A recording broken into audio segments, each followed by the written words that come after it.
Hey guys, it's Eric with the Miller Park Minute, where we're throwing strikes, getting likes, hitting dingers, getting listeners. Back again with another episode. This is 2 in 1 week. This seems to be the common theme when this happens, but we are here with another interview. But before we talk about that, let's talk about 5:30 a.m. upload time. This is when you can get the podcast, your only daily Brewers podcast on Apple, Spotify, Anchor, Pocket Cast, Google, Amazon, you name it, we're there. Yeah. So come follow us, come join along. If you want to see the latest and greatest, everything is updated on YouTube and the website, millerparkminute.com. We also have a SeatGeek code for $20 off, Miller Park Minute at SeatGeek for $20 off. And we are on Patreon now. So if you want to support us over on Patreon, head over there, and it's Miller Park Minute at patreon.com. Without further ado, this is a repeat guest. He agreed. We didn't beat him up too bad or abuse him, even though there was some technical delays. He did agree to come back. So thankful for that. Statistician for Bally Sports Wisconsin, Brian Anderson's personal statistician, and also the extra innings host for WTMJ. We've got Dominic Cotroneo back with us today. How we doing? Dom? Feeling great. Ready to rip. Baseball is here. All right. So now that, well, today's Monday when we're recording this, probably gonna air Wednesday. But they've now officially announced, it actually came out. It was funny. So Levering was before you. So it was funny because he was talking about how he liked that rule. And we're having this conversation about it. And then literally on my Bleacher Report on the side, I'm like, well, hold on. I've got some good news for you. And the Ghost Runner is back. Where do you stand on that? What's your take on it? I love it. I think I was fine with the compromise of like, hey, we play the 10th and 11th inning like regular, and then the 12th inning it starts. But then at the same time, you're like, you know what? Why wait? Just get it going. So I think it's great because every other sport modifies their overtime rules to an extent, right? I mean, the only thing the NBA does is they shorten the time of the period, but you still got the fouls carrying over and you've still got everything going on there. But NHL 3-on-3, NFL has the scoring rules. College football's, 25-yard line. I think they should tweak that. But hey, they have all these sports have different rules for overtime to get a result. And that's the whole point. We want a result. I hate 20-inning games. I hate these 16-inning games. And not only do I hate them, managers and players hate them too, and front offices hate them too because they do more harm than good. I know fans like to say, "Oh, I was there for all 16 innings, yada yada yada." It sucks, man. It sucks. It sucks working those games. I've worked a handful of them, and you just know it's never going to end.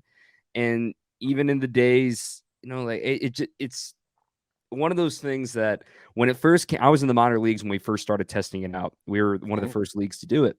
And we were all like, the first game that it happened to us, all right, well, here we go. What's going to happen? And it was a low scoring game. It was a 1-1 game. Neither offense was having a good night. It was cold. No one was excited to be there. So the top of the 10th inning, we were the away team and we didn't know what to do. So our manager called a bunt. We did a sacrifice bunt, then hit a sac fly. All right, cool. We're up 2-1. We're thinking, okay, here we go. 2 pitches into the bottom of the 10th, 2-run homer, ball game. We kind of looked at each other like, oh, this is kind of nice, Otherwise, it would have been a tie game or whatever. So, like, this is nice. All right, we can go home now. So it works. I'm fine with it. Right. And I think for those who work in baseball, I think it's a huge rule, players wise too. I mentioned when I talked to Jeff, I said, this also stops that, like, okay, we're going to use a starter. A lot of times in some of those long extra innings games, they throw out a starter for an inning and a half or two, just to get more time out of somebody so they could try and knock one in. Exactly. And I think this saves your game and your pitchers. And that's why I say it does more harm than good, because you're impacting days down the road.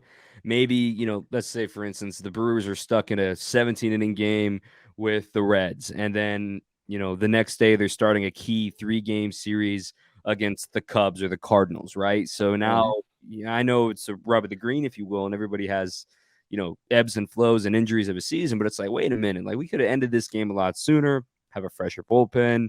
That team's tanking. We're not. And, I'm fine with it. Let's get a result and let's move on. There's 162 games for a reason. We don't need to make it longer than it needs to be. Right. I'm totally on board. And so the other thing he mentioned is you guys kind of have like, so for the, maybe not necessarily a statistician thing, but for the broadcasters, they have like a meeting once you guys all get down there to kind of establish how we're going to talk about it, make sure they understand all the rules with the attempts and everything like that and the pickoffs. Do you attend those types of things as well? So I've been invited. I haven't attended in the past. But one of those things, the thing that I get the packets, I get the releases and things of that nature. And then also like I hear it from everybody that I need to hear it from. So I don't personally attend. I hear it from my dad. I hear it from Jeff. I hear it from BA. It's important because I think our booth, especially with Rock knows the rules. Rock could umpire a game, no problem at all. Rock's great. He takes pride in knowing the rules. So between the three of us, right, Rock, BA, or Jeff, or myself, I think we got it covered. So when it comes to weird things that happens, like I remember the 2021 NLDS Braves Brewers when that weird review that shouldn't have happened with Luis Urias trapping the ball when he didn't actually catch it, but they got away with one. That was the day that, it was reminded everybody that you can't review anything in front of the base paths, right? Anything that's fair or foul in front of the base paths. And people are frustrated about that. I understand. But Rock was the first one that said something like that. I remembered it earlier in the season. Like, you can't review that because it's in front of the base path. So I remember that and put it in the back of my head. And it came up when I was working that game for Brewers Braves. And Jeff Kellogg, who's now like an advisor for umpires and to the media, came into the booth, and I confirmed with him that we got it right. And he's like, yeah, you absolutely got it right. So it was one of those things that knowing the rules, it only matters when it pops up. It's one of those things that I wish baseball would have a full-time Mike Pereira or a Gene Serator sitting in the booth for these big games to help simplify the explanations. Or the umpires actually get on the mic more often, say like, right. Hey, that's what I was curious about. Are we even if they don't like review something, just say like Milwaukee was asking about base runner interference. He was not because so-and-so, right? That's all we're asking for, clarity. And I think we can explain what we see from the booth and what we're looking at and what we've been told to expect. It's another thing to hear it straight from the guys on the field, and that's all we're asking for.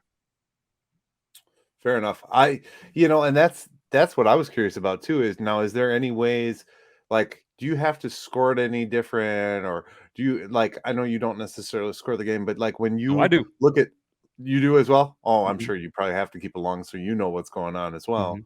When you put down that the ball was because the pitcher took too long, is that a separate column now? Is there like an added, like, do you kind of have to, like, you know what I'm saying, like relearn almost in a way? What I do is I actually use an iPad for my scorebook. So what I do is I keep pitch by pitch as well, and I can color code it pitch by pitch. I can use highlighters and things of that nature. So my tentative plan right now, what I generally do for stolen bases, I put an asterisk on that pitch. I keep pitch by pitch in order so you can see how the progression went by swinging strike, called ball, foul ball.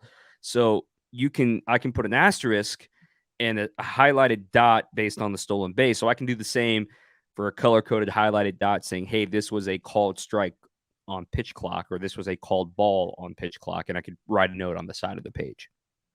Interesting. Now, do the players ever ask for your notes, or do they get their stats from, or their like balls and strikes and stuff from somebody else? Oh, not from me. No. So there would be like the stuff that they're looking at is coming from the Brewers front office. I'm looking at the same data. I was just curious if that, because you mentioned that, and I'm like, oh, but Burnes looks at like his pitches and everything. Like, that's more video, I'm sure. Right. I get the same data, but we front office interprets it differently than we interpret it as we're trying to present it to an audience. Whereas a pitcher might be looking at his data as like, oh, I need to do this more often in a 2-0 count. Or I'm looking at this data as like he's getting shredded on 2-0 fastballs, right? So that's kind of stuff that we're looking at and we can be similar in. That makes sense. So obviously you're in the prep stage. Are you just kind of relaxing until you get there, or do you got stuff going on, other job requirements? Yeah, no, this week it's just kind of been prepping, reading as much as I can. Luckily, I'm well intertwined with the team and with covering the team on a daily basis with Brewers Extra Innings over on WTMJ. We had the show a couple of weeks ago at Dugout 54, so I got to see the guys again. Got a good chat with Matt Arnold there as well. And then basically it's just kind of light prep right now, reading up like, all right, here's what the roster looks like. I'm doing some roster projection stuff for my show and things like that. Keeping an eye on injury news, keeping an eye on buyout news, things of that nature, and just kind of getting ready to go. So like this weekend, I was joking with a friend. I just refused to think about baseball because this past weekend was my last weekend without baseball until the end of October. So it's go time now. I mean, college baseball starts this weekend, and then Brewers start next Saturday, and it's no turning back. It is a long marathon. So you start to like, I'm cleaning up my apartment right now, making sure that it's all good to go, and I'm gone for a month plus, and yeah, it's here. The offseason flew by as it always does, but we're ready to rip. Well, and you kind of are so well entwined in it anyways because of both of your roles.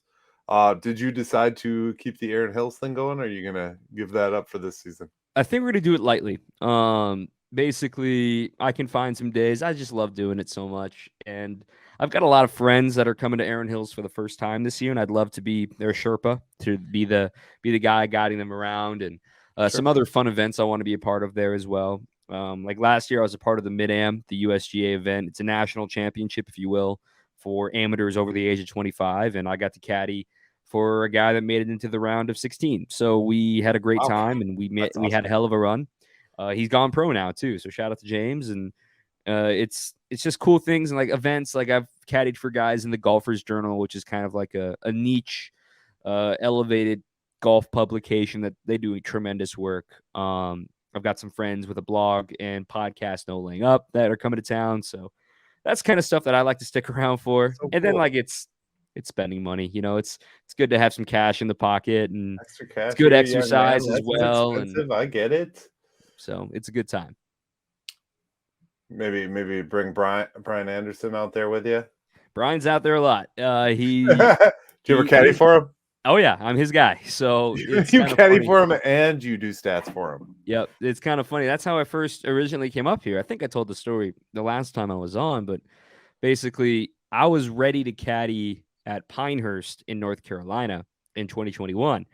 And this was coming out of the pandemic. I had gotten laid off by the Astros and had to figure out what to do next. I was like mentally ready to take a gap year, and because golf was exploding and things of that nature. And BA has been a mentor for years. And I just said, hey, I'm going to go caddy at Pinehurst, just letting you know I'm taking a gap year. And thanks for all your guidance. He said, forget that. You're coming to Aaron Hills, and I need a stats guy. And then best decision I've ever made in my life. And then it's all downhill from there. I mean, now you're here and you're in it. I'm attached to that trailer, and that's a pretty darn good trailer to be hitched onto. And shoot, what a week he's had. I texted him last week after the LeBron call, and he nailed it, and everyone on that crew nailed it. So that guy's everywhere. I mean, it was really, really cool. It's great. I mean, and it's fun too because it crosses sports. Like when it crosses baseball, because he was our baseball guy for so long, and then exploded into the other realm. Maybe at some point you'll step into that and you'll be our voice of baseball. Oh, that would be great. Yeah, we got a really good roster right now. I know that it's so loaded. You guys are so good. Like it really is. There's so much talent there. It's young. It's the new. It's the old. It's the classic. It's the Hall of Fame. I mean, look. I mean, Yuke's a Hall of Famer. No, obviously, BA is going to be in the Hall of Fame in the next 15 years. I mean, for sure. It's a no-brainer at this point. So he's calling NLCSs. He's calling ALCSs. I mean, he's calling the Brewers the CC Sabathia years. He jokes every time he sees CC Sabathia, like, thanks, because everybody was watching the Brewers that second half of the season, and everyone was hearing my voice. So in Ryan Braun's rookie year, it was BA's rookie year, and it's a hell of a story to be intertwined. He loves Milwaukee, and he loves singing the city's praises any chance he gets to anybody that will care to listen. All right, it's so crazy. All right, we're gonna switch gears now. I want to get your thoughts on the prospect. I'll use that word. Guys that are going to be on the roster. You tweeted out, I think it was last week, beginning of the week, maybe. Another one coming on Wednesday. I'll do it every show. So just so hey, you tweeted out who you think, and I was like, ooh, he's the first guy that's really gone hard on a Bryce Turang, and I like that. I mean, obviously, I think he's an option, but give me a little bit more background why you say for sure he's going to make that opening day roster. I want to say a reminder, it's not set in stone, but the reason why I like Turang is because you know what you're getting with his glove. You know he can play second. You know he can play up the middle. The thing that might hold him back, obviously, is that he's not on the top 100 prospect lists anymore, which means there technically isn't an incentive for the Brewers to call him up, which it's the right thing to do to call him up if he's ready, but it's one of those things that he would slot into second base easily. What also could hold him back is he's left-handed, and this team is suddenly very left-handed. Yelich in left, Mitchell in center, Winker as the DH, Rowdy at first base. So all of a sudden, you've got a lot of lefties. To have 5 lefties, suddenly changing half your lineup anytime a southpaw's on the mound is not exactly ideal. So I would love to see Bryce make the team. The other thing that's working in his favor is the fact that the other guys have options. And Adam McCalvy even talked about it too, saying Mike Brosso's got options too. So this team has really got 4 or 5 of the same type guys to play 2 positions, right? Abraham Toro, Owen Miller, Brian Anderson, Luis Urias, Bryce Turang are all competing for second and third base. Who's going to be the one that pops out? And Mike Brasso, I forgot to mention Mike, but it's who's going to pop out, because 4 of those guys or 3 of those guys are right-handed. One's a switch hitter, one's a lefty, one's a rookie.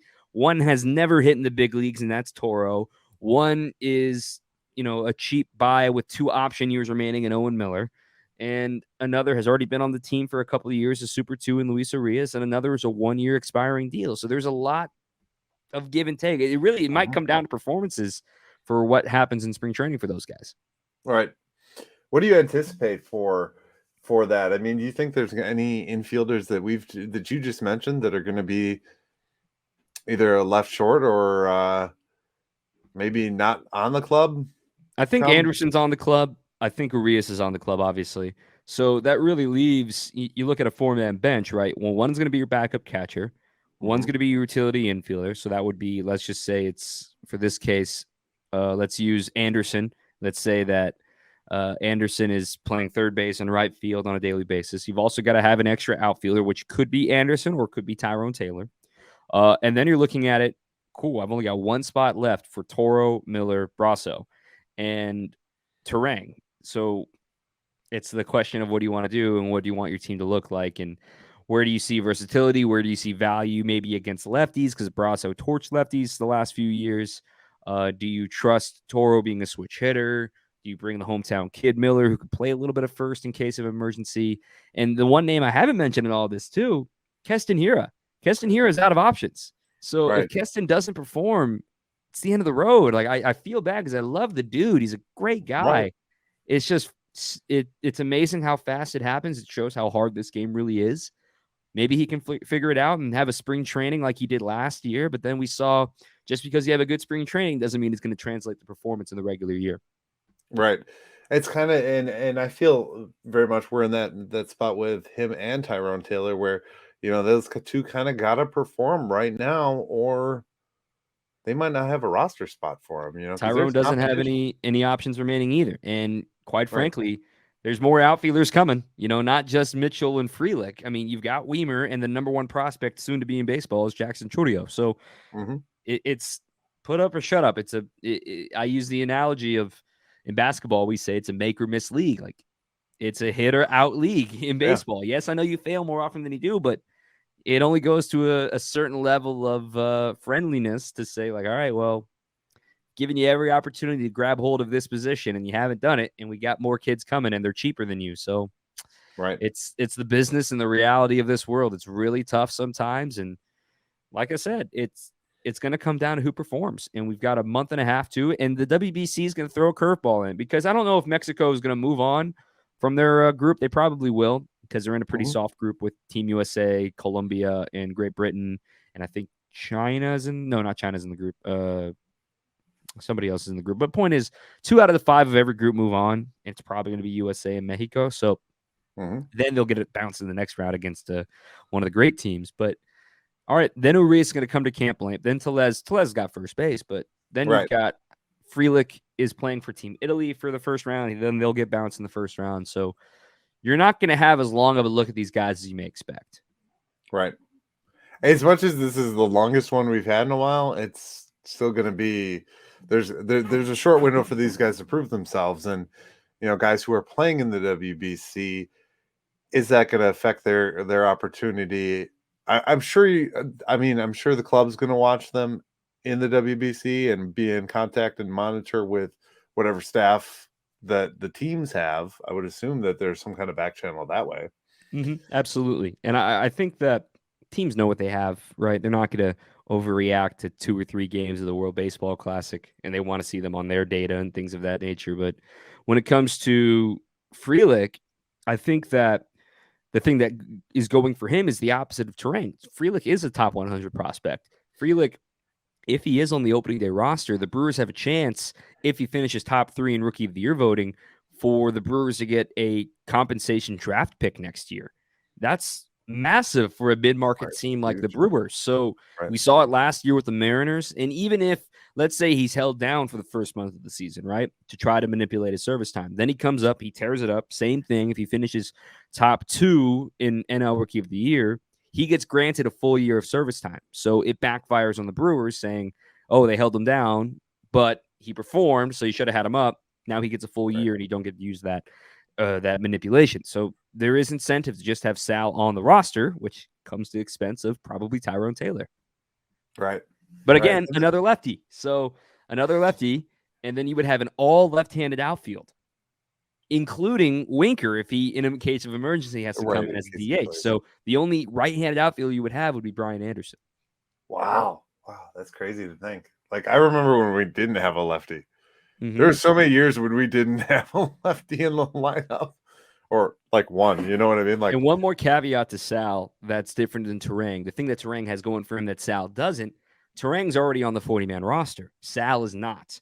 There will need to be a corresponding move. The 40-man is currently full. Now, you could see like a Gus Varland getting returned to the Dodgers. He's a Rule 5 pick currently on the 40-man. If the Brewers don't want to keep him, they return him to the Dodgers. You could see other guys maybe getting released, getting traded during camp when they feel like they're not going to have innings or things of that nature. Injuries, 60-day IL could pop up as well. So there are other ways to manipulate and get a spot on the 40-man, but keep that in mind. If Sal's going to be on this roster, he needs to be added to the 40. So can they break I was going to ask you with Gus Varland, can they break camp without him on the opening day roster and he still keep him?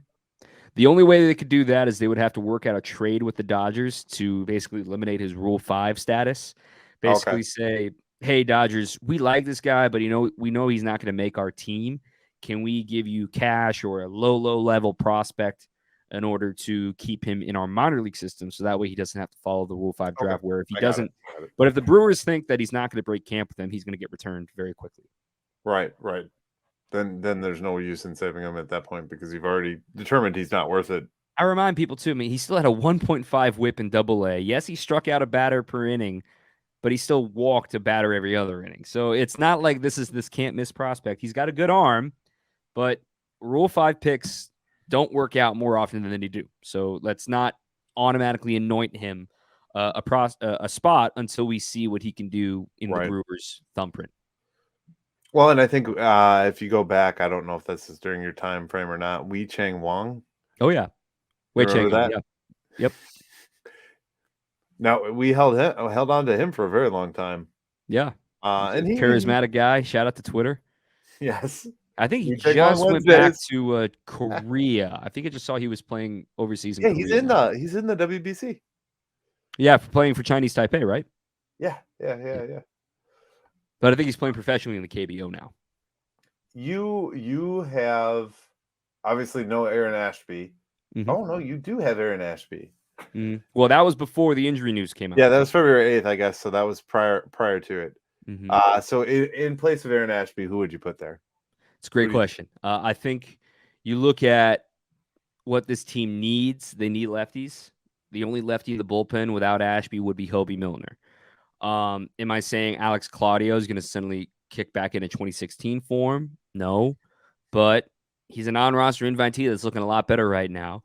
But the Brewers really maybe go with another ground ball guy like a Yoel Payams, who they acquired in the Braves deal. Maybe they go with somebody a little bit lower down, like one of the guys that they just added to the roster this past offseason. Do they just say, hey, Abner Uribe, we know you've got an electric arm and you're still trying to figure things out, but if you're out here striking out the side and in Cactus League play, come on up. So I don't think that would happen, but it's one of those things that Ashby is kind of the wild card all of a sudden. His health matters. And again, that 60-day IL is looming. If he hasn't had surgery on this shoulder that continues to pop up. So that's something that I don't think is on the table yet, but who knows? It is a very big unknown heading into spring. He's just behind, is what the Brewers say. He hasn't even been throwing yet, but one of the things that they expect him to be pitching at some point in spring training. They hope so anyway. Oh, that's at least good to hear. I mean, I think you have a little more connection and a little more knowledge of the situation than probably the rest of us do because you're exposed and you're in it every day. I mean, is there any other guys that you think that are questionable that you put out on this first one from February 8th? I mean, or do you think this is pretty solid yet at this point? Or are you going to redo it in the Health-wise, we next don't year know. or so? Health-wise, we won't know remember, we're a month and a half still from baseball actually being played. Right. So I mean, a lot can happen between now and then. yeah, true that. Starting pitchers, I've been kind of going back and forth on this. Do you think that there is a play, just the way I listened to some Craig Counsell stuff lately, some different interviews, read some different interviews. Do you think there's a way that he's going to use that sixth man, even if we're using maybe not an Ashby right off the gate, but like a that Bryce Wilson or Jason Junk or a player like that? It could be Adrian Hauser. I mean, Or Hauser, yeah, I forgot yeah. I about mean, Hauser. why bring in a new guy? And then Wilson's another guy that could be a candidate for being cut. Kind of see what sticks on the wall. But for Counsell, I'm not sure because this year, for the first time in a few years, they're going to break camp with a proper number roster, right? With 26. Last few years it's been 30 and 28 and different pitching. Like, hey, you're breaking with 26, so you can't have more than 14 pitchers. And it could be a thing. Given the first month of the season is always building innings, making sure guys are healthy. Starters won't go more than 5 or 6 innings, and then you have a Hauser or a Wilson or a Payamps, whatever, popping in for an inning or two. And then you go to your regular bullpen guys if you can, if the arms are healthy enough. So it should be a possibility. I think Hauser does fit that role very well right now. And I'm intrigued to see what Hauser can do if he is going to be a full-time reliever, right? Is his velo going to tick up a couple of, 98, 99s maybe? Because, he still throws 96, 97 with the two-seamer. So he can tick that up a little bit. Maybe find some easier repertoire to go fastball, slider, change. I'm intrigued to see what he can learn from a new role and maybe a less reliant role on him, because the Wade Miley signing is really going to go down as one of the more important signings for the Brewers this past offseason because of the fact that the depth that he provides, what he can do for this team, and we know what he can do when he's healthy. We've seen it. So it's depth is never a bad thing, and especially not a bad thing on the mound. Right.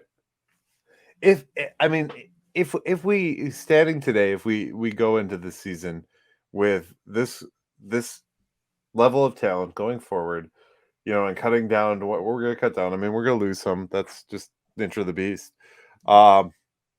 But how confident are you? I mean, where would you put us at this juncture? No injuries, No, not knowing spring training, obviously, but where would you think we fall in the NL Central? This team should be just as good as the Cardinals in the NL Central. This division will come down to the last week of the season. I predicted that last year, and it would have. It would have if a certain trade didn't happen. But I think the Cardinals are good. They're really good, and I am a little worried about their offense. Look, I know they got Goldie and Arenado and Contreras, but aside from that, it's a lot of. They keep telling me Todd Edmonds going to be really good. Like, he's a great defender, and I think he's a league average bat. He's above league average bat. That's fine. That's really good in today's game. Don't know what you're going to get out of Tyler O'Neill. Don't know what you're going to get in center field with Dylan Carlson. Does Jordan Walker come up? Is he ready to hit as a rookie? Is Lars Nootbaar ready to break out? And their starting rotation is very weak. So there's a lot to figure out with them. Just like the Brewers, they may not have a lot of maybe bona fide power anymore. There's worry about that, and maybe bona fide hitters for average. And there's question marks in the bridge of their bullpen. They know they've got the best closer, arguably in the National League, between him and Edwin Diaz and Devin Williams. So if you can get it to him, you're in really good shape. I think the Brewers, I made this prediction recently on another show that this team can win a playoff series. I really do. I really think so. Now, it may not be a 90-win season. It may be 87 to 91 range. I haven't seen if Vegas has set the odds yet. But I would say, like, I look at this team, they're not astronomically worse than the Cardinals, not at all. And they're definitely better than the Cubs, and they're definitely not worse than they were last year. So you take all that into account, it's like, yeah, this team should be in the hunt, and the expanded playoff should help. This team missed by one game last year, one game. So I know a lot went wrong. Everything that possibly could have gone wrong went wrong. And they still only missed out by one game. At the end of the day, it was sad. Like, missing Freddie for like half the season. Really, missing was Freddie.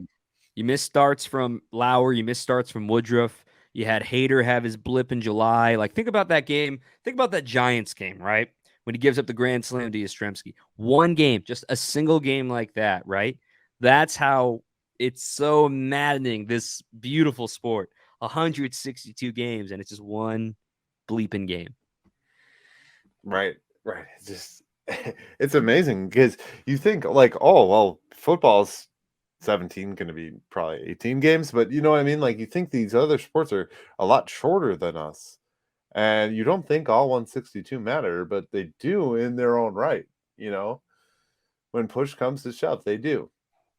If you're winning series, you're going to be really happy. If you're winning series, you're going to win 90 games. You're going to be in the playoffs comfortably. So, you're going to lose games, but if you're winning series, you're in good shape.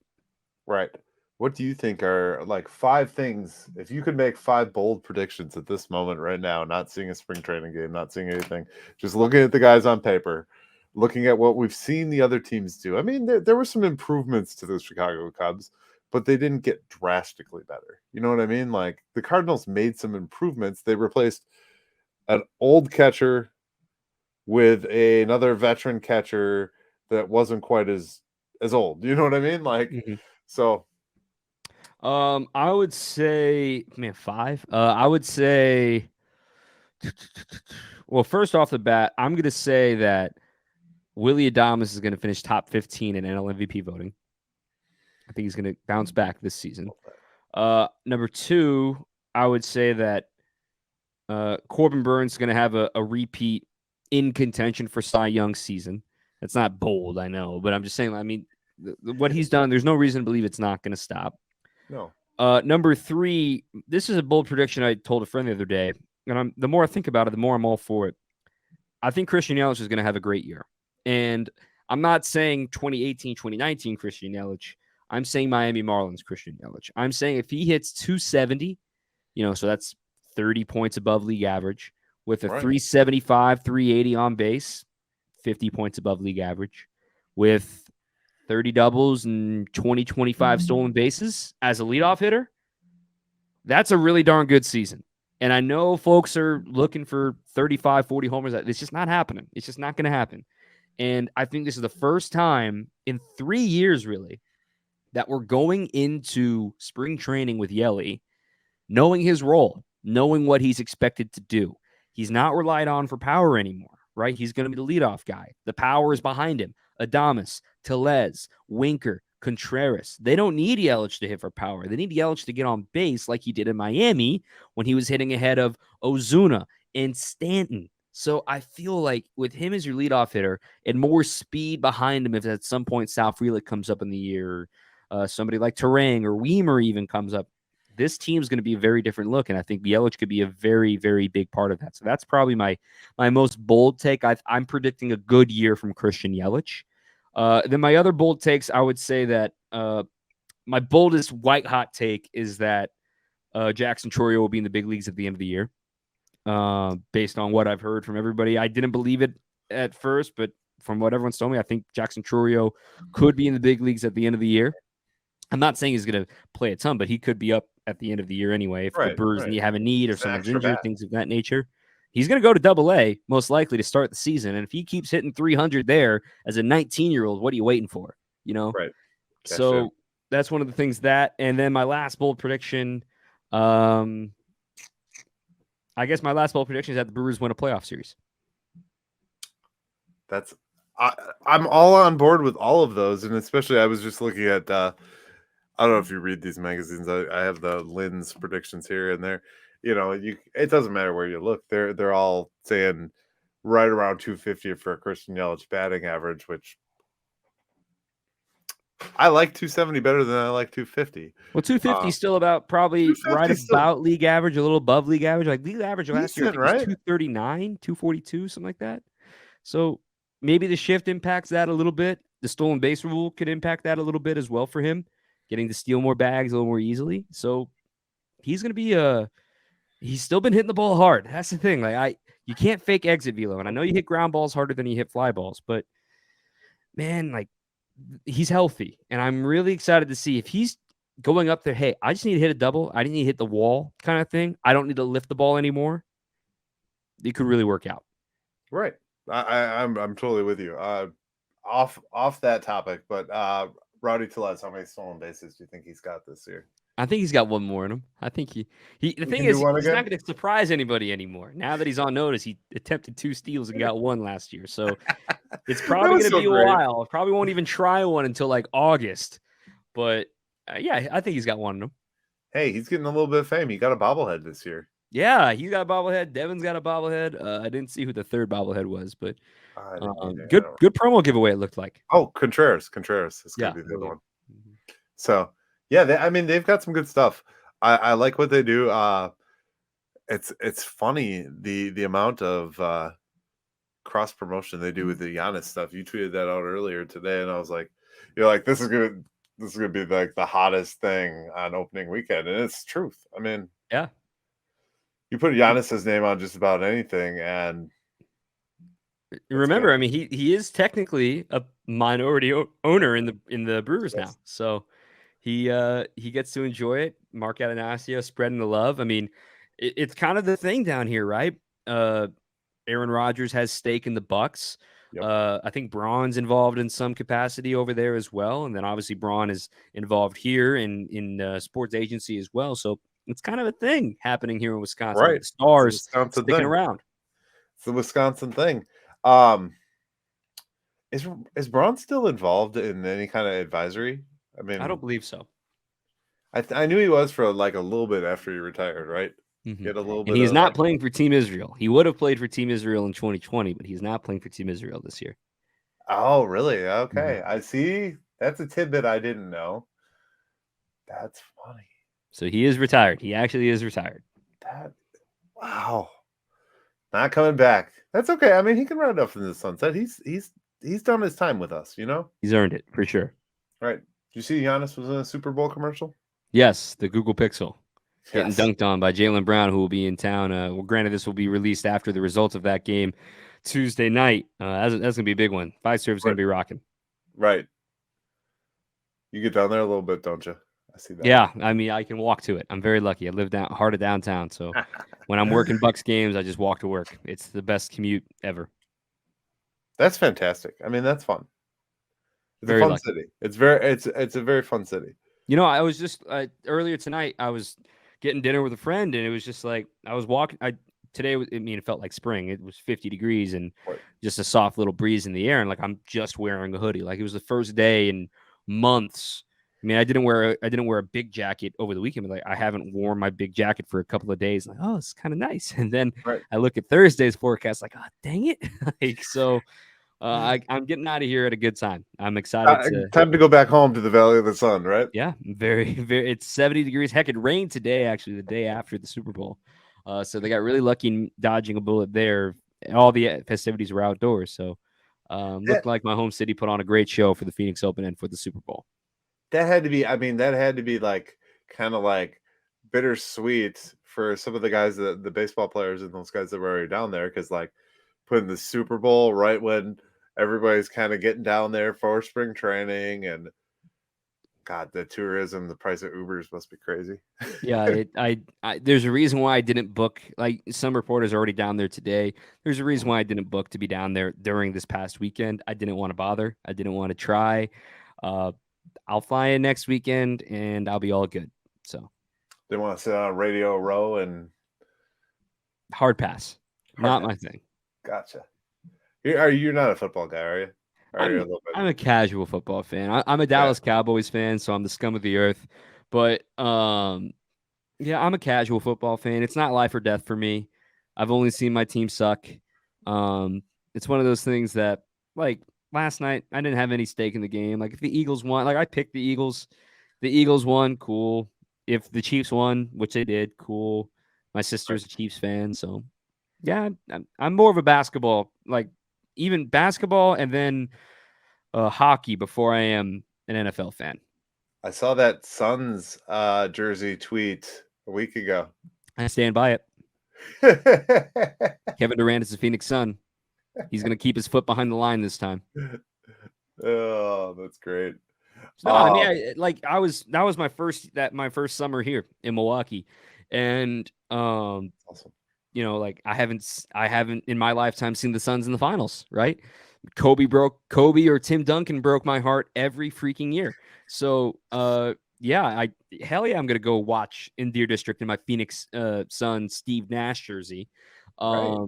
Yeah, absolutely. Short white guy. Of course, I love Steve Nash. Of course, I love the Phoenix Suns, and it was awesome. Bucks fans were incredible, and I think it was a really cool moment. 2021. I'm happy they won. Wish we would have won, but it is what it is. And the Suns they're coming, man. Look out, we're coming. That's awesome. I like that you root. I mean, despite that you work with the Brewers, you root for other are not fully bought in. A lot of these guys buy full in because they live and breathe here. Like a Dario or a Jeff. Obviously you can kind of go fly solo because you're not planted, so to speak, yet. Yeah, I'm not planted. I call the Bucks like my Eastern Conference team. Like I'll root for them when they're playing otherwise, but when they're playing the Suns, it's all Suns, right? Or like the Oakland A's are my American League team. So Sure. They're the team that we still got family ties with and things of that nature. And you called ball for their minor league system, right? I called spring training for them the last 5 seasons. Okay, that's what I thought. What I thought. So, I mean, you've got that to go as well. Is there anything that you think like that's pressing right now on the Brewers' plate that you see is going to happen right now? I've mentioned potentially seeing a Craig Counsell extension in the next week here. I think that's going to happen before they would announce a player extension. I think you would see Craig Counsell just with the media love in that interview from I think the Journal posted it. Journal Sentinel posted Todd it. Rosiak. Yeah, Craig Counsell will be extended when Craig Counsell wants to be extended. It'll happen. I would not lose any sleep over this, and I wouldn't even call it pressing, given the positive nature that's already been had between Mark and Craig and Matt Arnold. But Craig can decide whenever he wants. It's his job, right? So, I mean, I'm not saying they can put a blank check in front of him, but they can kind of put a blank check in front of him. He's the all-time winningest manager in Brewers history. He's welcomed in and ushered a brand new era of success. He knows what it takes to win. He's won 2 of these things. So, yeah, he's the right man for the job. Yeah. Do you think we see a spring training extension? If so, who do you think it would be? Notice it wasn't in my bold predictions, right? Right. That's what I'm saying. I don't think you think we have one yet. So I'd personally be really shocked. I'd love to see it happen, but I'd be shocked. If I say if this year's a success, they might dole out some checks. I've actually said that. If this year's success, they would need to get to at least the NLCS and prove that they can run it back with this crew before they trade Adames or Burnes or whomever, right? And the other thing, not to get ahead of it, but let's say you extend Adames, right? Mm-hmm. Terang suddenly becomes expendable. Everybody's always looking for up the middle shortstop talents. Mm-hmm. If you've got Adames locked up for 5-6 more years after this, what are you gonna do with Bryce? Right. So that's another flip of the coin. Everyone's, they're gonna trade Willie. They're gonna trade Woodrow. Well, what if they sign Willie and trade Terang and shock everybody? Right. That's certainly a possibility. Well, look at what Tampa did with Willie. I mean, they moved Willie because Wander Franco was the wonder boy. He was going to be the greatest thing since sliced bread. Well, if you look at what MLB right now just rated out, Willie Adames actually was above Wander Franco. Right. And Bryce Terang is not a Wander Franco caliber prospect, too. So it's not like the Brewers, yes, they know he'll stand fine defensively. They don't know what they're going to get offensively out of him. Right. Well, that was fun. I appreciate you coming on. I mean, I could probably throw stuff at you for another hour, but I don't think you want to do that. I think you want to enjoy the rest of your time, the rest of your evening. So I will let you get going. I'm just going to wrap up here real quick, and then we'll finish up. Hey, guys, another sit down with Dom. Dom is always knowledgeable, always fun to chat with. Check him out on Twitter. Extra Innings. I think it's called Extra Innings, right, Dom? Mm-hmm. Yes. Okay. Extra Innings on the flagship WTMJ and statistician for Valley Sports Wisconsin. We're going to see him on the call one of these days, guys. I'm sure there's some tape out there. If you look on the internet, you can probably find some tape of him doing play-by-play, but hopefully he'll do that for us in the Milwaukee Brewers. All right, that's all we got for tonight. Thank you for watching the Miller Park Minute. We'll catch you in the next episode. I believe the Butcher is tomorrow. I think this is going out Wednesday. So Thursday is the Butcher. You guys have a great rest of your night. And as always, go Brewers. Thank you for watching the Miller Park Minute. Go Brewers.